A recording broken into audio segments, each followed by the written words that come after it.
रहमान रहीम। तो इंशाल्लाह आज हम इंडेफिनिट टेंस और कंटिन्यूस टेंस की रिवीजन करेंगे।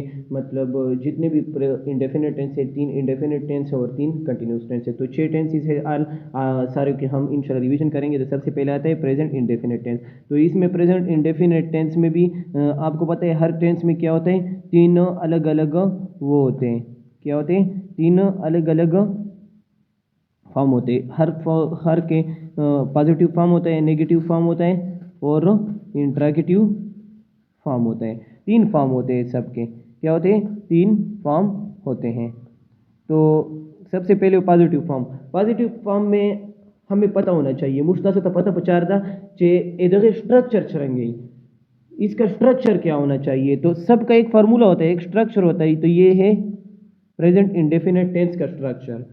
मतलब सबसे पहले सब्जेक्ट आता है, फिर उसके बाद फर्स्ट फॉर्म ऑफ वर्ब आता है, फिर ऑब्जेक्ट आता है। इसमें कोई हेल्पिंग वर्ब का इजाफा नहीं होता, हेल्पिंग वर्ब वगैरह इस्तेमाल नहीं होते। एक और बात याद रखिएगा ज़रूर कि जो ही है, शी है, इट है और name, singular name, he, she, it और नेम, उसमें ईएस का इजाफा ज़रूर होगा। मतलब he goes to school, she goes to school, he goes to club, she goes to club, it goes to club, Umer goes to club. लेकिन इनके अलावा जो फिक्र है, इनके अलावा जैसे आई हो गया, वी हो गया, यू हो गया वगैरह, तो इनके साथ ये गोज़ नहीं बल्कि क्या आएगा? गो आएगा। ये ई एस का इजाफा नहीं होगा। मतलब फर्स्ट फॉर्म के साथ तो ई एस का इजाफा या एस का इजाफा तब होगा जब ही, शी, इट और सिंगुलर नेम का इस्तेमाल होगा। आपने ये मतलब दोहराई हो रही है, तेज़ी तेज़ी से इंशाल्लाह हम डिस्कस करेंगे। इसके बाद क्या होगा? क्या आता है? Negative sentences. क्या आता है? Negative sentences. नेगेटिव सेंटेंसेस में क्या होता है? जो डू नॉट, जो डज है वो मतलब गोज वाला, जो गोज है एच ई एस का इजाफा जिसमें हुआ है, या ड्रिंक्स या वगैरह, ही, शी, इट और नेम के साथ डज नॉट आएगा। ही, शी, इट और नेम के साथ क्या आएगा? Does not. जबकि इसके अलावा जो वो है ना, मतलब आई, वी वगैरह, तो उसके साथ क्या आएगा? उसके साथ आएगा डू नॉट। ये भी याद रखो। तो मतलब नेगेटिव सेंटेंसेस कैसे बनेंगे? Negative sentences same to same बनेंगे। सबसे पहले क्या आएगा? सब्जेक्ट, फिर उसके बाद डू और डज, फिर नॉट, डू नॉट और डज नॉट, फिर उसके बाद first form of verb. He does not go to school, she does not go to school, he does not go to club, she does not go to club, I do not go to club. I के साथ do not आएगा, we के साथ do not आएगा, दे के साथ do not आएगा। मतलब चशायदी दलत ही, शी, इट नेम सर वचशाय रजी डज नॉट रजी, अब बाकी सर वचशाय रजी डू नॉट रजी। इसी तरह आगे चलते हैं तो क्वेश्चन मार्क के सेंटेंस, सवालिया जुमले। सवालिया जुमले में क्या होगा? सिर्फ डज या डू जो है ना वो सब्जेक्ट से पहले आ जाएगा, फिर सब्जेक्ट, फिर फर्स्ट फॉर्म ऑफ वर्ब और उसके बाद ऑब्जेक्ट आएगा। मतलब जैसे मिसाल यहाँ पे दिया गया है, does he go to school, क्या वो स्कूल जाता है? और एक और बात भी याद रखिएगा, ये जो क्वेश्चन मार्क है ये ज़रूरी है। अगर ये क्वेश्चन मार्क आपने नहीं लगाया तो आपका फिक्र भी गलत तस्वर होगा। तो ये हो गया प्रेजेंट इंडेफिनिट टेंस। उसके बाद पास्ट सिंपल टेंस या पास्ट इंडेफिनिट टेंस, उसका भी यही है। पॉजिटिव सेंटेंसेस में सबसे पहले क्या आता है? सब्जेक्ट आता है, फिर वर्ब की सेकंड फॉर्म, मतलब गो से वेंट बन जाएगा। क्या बन जाएगा? वेंट बन जाएगा। इसी तरह ड्रिंक से क्या बन जाएगा? ड्रिंक से ड्रिंक बन जाएगा। सेकेंड फॉर्म आपने यहाँ पे यूज करना है, सिंपल। तो मतलब subject plus second form of verb. समझ आ रहा है ना? मतलब ही मीट से met, he met his friend last year. इसी तरह नेगेटिव जो सेंटेंसेस है, नेगेटिव सेंटेंसेस में क्या करना होगा आपको? आपको simple subject plus did not, वहाँ पे हमने डू नॉट या डज नॉट से प्रेजेंट सिंपल टेंस में लगाए थे, या पास्ट सिंपल टेंस में क्या होगा? डिड नॉट, वर्ब की पहली फॉर्म सेकंड फॉर्म से फर्स्ट फॉर्म में तब्दील हो जाएगा। अगर यहाँ पर आपने फर्स्ट फॉर्म की बजाय सेकंड फॉर्म यूज़ किया तो आपका फिक्रा गलत तस्वर होगा। आपने क्या करना होगा?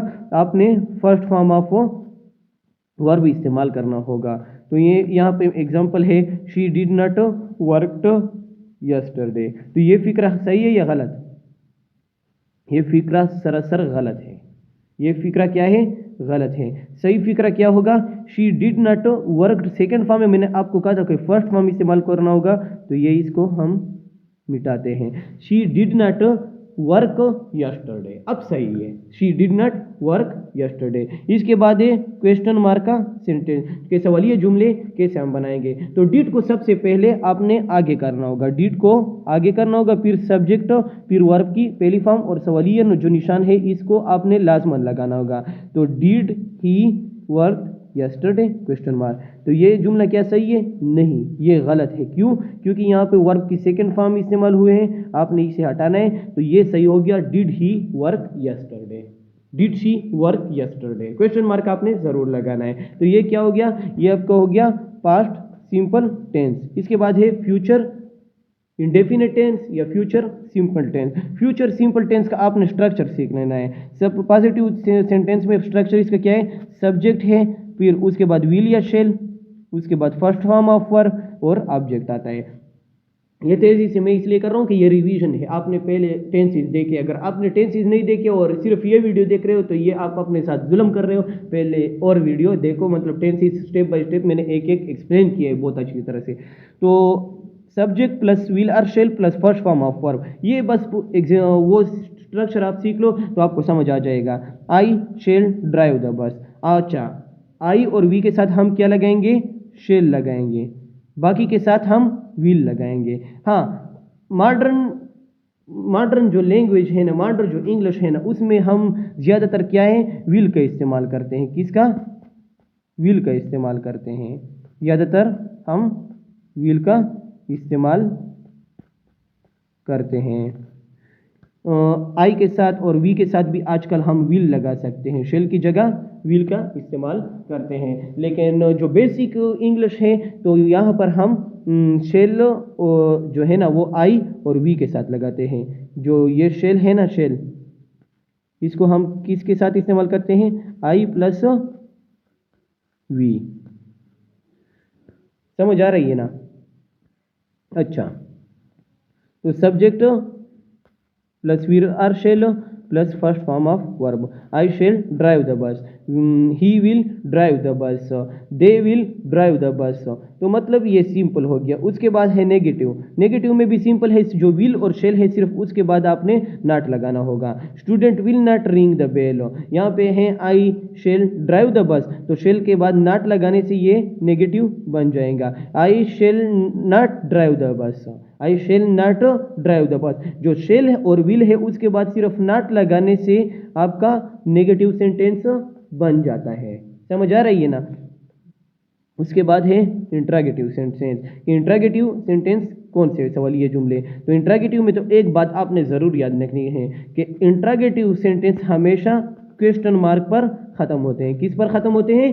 क्वेश्चन मार्क पर। और इसमें सब्जेक्ट जो है ना वो स्टार्ट में आ जाता है। विल और शेल इसमें सब्जेक्ट है, तो ये वो सामने आ गया, सब्जेक्ट से भी पहले आ गया, स्टार्ट में सब ये आ गया विल और शेल, और सब्जेक्ट उसके बाद फिर फर्स्ट फॉर्म ऑफ वर्ब, फिर ऑब्जेक्ट और सवालिया निशान आपने ज़रूर लगाना है। तो फिक्रा कैसे बनता है? विल ही ड्राइव द बस। ये बस की स्पेलिंग गलत है, ये एक एस होना चाहिए, एक एस होना चाहिए। तो विल ही ड्राइव द बस, क्या वो गाड़ी चला रहा है? विल ही, अच्छा सॉरी, क्या वो गाड़ी चलाएगा? विल ही ड्राइव द बस, क्या वो गाड़ी चलाएगा? तो मतलब ये क्या है, यहाँ पर जो विल या शेल है वो सब्जेक्ट से यहाँ पर पहले आएगा। तो ये हो गया फ्यूचर इंडेफिनिट टेंस। उसके बाद है प्रेजेंट कंटिन्यूस टेंस। क्या है? Present continuous tense. तो पॉजिटिव सेंटेंस है सबसे पहले। पॉजिटिव सेंटेंस में उसका स्ट्रक्चर क्या है? सब्जेक्ट है और हेल्पिंग वर्ब क्या है यहाँ पर? Am is are, am is are, आपने ये सीख लेना है। Am is are, am is are, am is are, आपने प्रैक्टिस करना है बार बार। और वर्ब के साथ आई एन जी का इजाफा करना है। ऑब्जेक्ट आप लगाए नहीं लगाए आपकी मर्जी। तो you are dancing on the stage. अच्छा, आई जो है, जो वर्ड आई है, आई के साथ क्या लगता है? एम, आई के साथ एम। ही शी इट और सिंगुलर नेम के साथ इसका इस्तेमाल होता है। किस चीज़ का इस्तेमाल होता है? इसका इस्तेमाल होता है। ही शी इट और सिंगुलर नेम के साथ इस का इस्तेमाल होता है, जबकि जो प्लूरल चीज़ें हैं जैसे नेम है या यू है, वी है, दे है, तो इनके साथ या प्लूरल नेम इनके साथ हम आर का इस्तेमाल करते हैं। डिटेल से आपको अगर समझना है तो डिटेल से वन बाय वन आप टेंसेस देख सकते हैं। तो you are dancing on the stage, you are, तो यू के साथ हमने क्या लगाया, आर लगाया, यू के साथ हमने क्या लगाया, आर, और डांस के साथ हमने आई एन जी का इजाफा भी किया, you are dancing on the stage. अगर ये आई के साथ होता आई, तो ये हम क्या लगाते, आई एम लगाते, I am dancing on the stage. अगर ये हम विल ही लगाते, ही, तो हम लगाते ही, आर की जगह हम क्या लगाते, is, he is dancing on the stage. तो ये समझ आपको आ रही है। इसके बाद है नेगेटिव सेंटेंसेस। क्या है, नेगेटिव सेंटेंसेस। तो नेगेटिव में क्या आता है, basically subject am is are और उसके बाद नॉट फिर आईएनजी। बेसिक क्या है डिफरेंस, बेसिक डिफरेंस सिर्फ ये है कि जो हेल्पिंग वर्ब है उसके बाद नॉट का इजाफा करोगे आप।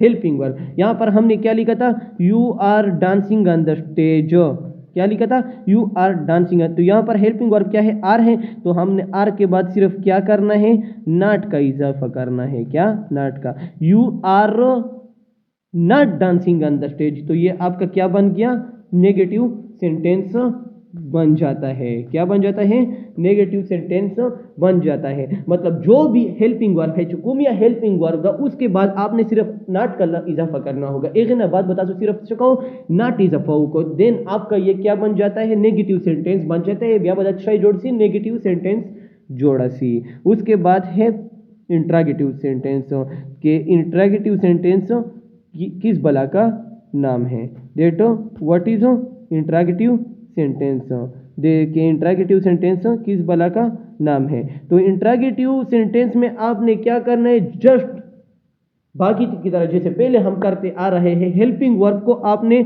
सब्जेक्ट से पहले लेकर आना है। क्या करना है, सब्जेक्ट से पहले लेकर आना है, फिर उसके बाद सब्जेक्ट, फिर वही फॉर्म और सवालिया निशान आपने जरूर आखिर में लगा देना है। तो क्या बन गया, are you dancing on the stage, are you dancing on the stage. तो ये क्या हो गया, आपका सवालिया जुमला हो गया। यहां पर हमने क्या कहा था, यहाँ पर हमने कहा था ना कि मतलब you are dancing on the stage, सिर्फ आर को आपने इससे आगे लेकर आना है, यहाँ पर सब्जेक्ट से आगे, ठीक है, are you dancing on the stage, और आखिर में क्या करना है, सवालिया निशान। तो ये आपका इंट्रागेटिव सेंटेंस बन जाता है। मतलब सिर्फ हेल्पिंग वर्ब को सब्जेक्ट से आगे लेकर आना और बाकी उसी तरह सेंटेंस लिखना और आखिर में सवालिया निशान का इजाफा करना। तो आपका ये इंट्रागेटिव सेंटेंस क्या होता है, बन जाता है। उसके बाद है past continuous tense. Past continuous में हमने यही पढ़ा था कि सब्जेक्ट होता है, फिर हेल्पिंग वर्ब, फिर वर्ब फर्स्ट फॉर्म आईएनजी। उसी तरह प्रेजेंट कंटिन्यूस टेंस की तरह होता है, सिर्फ फर्क क्या है बेसिक, वहां पर हमने is, am, are helping verb use किए थे, और यहां पर हम क्या यूज करेंगे, वाज और वर। वहां यहां पर हेल्पिंग वर्ब क्या है, वाज और वर, बाकी उसी तरह है। यहां पर है he was travelling to Venice, helping verb negative भी उसी तरह बन जाता है। मतलब हेल्पिंग वर्ब के बाद नॉट का इजाफा लगाने से, और इंट्रागेटिव क्या हो जाता है, वाज और वर जो हेल्पिंग वर्ब है उसको सब्जेक्ट से आगे लेकर आना और आखिर में सवालिया निशान उसी प्रेजेंट कंटिन्यूस टेंस की तरह है। सिर्फ बेसिक डिफरेंस क्या है कि वहां पर हमने क्या इस्तेमाल किया था, वहां पर हमने इज, एम और आर का इस्तेमाल किया था, यहां पर हम वाज और वर का इस्तेमाल करेंगे। सिर्फ ये बेसिक डिफरेंस है। इस डिफरेंस को अगर आपने सीख लिया तो आपको ये टेंस भी बहुत आसान हो जाएगा। उसके बाद है फ्यूचर कंटिन्यूस टेंस। क्या है, फ्यूचर कंटिन्यूस टेंस। तो फ्यूचर कंटिन्यूस टेंस को हम कर रहे हैं, सब्जेक्ट होगा will, shall be, will be और shall be first form of verb ING. Shall और विल तो आपको पता है कि आई और वी के साथ यूज होता है, बाकी के साथ विल होता है, लेकिन यहां पर दो हेल्पिंग वर्ब है, शेल बी और विल बी। क्या, एक है शेल बी और एक है विल बी।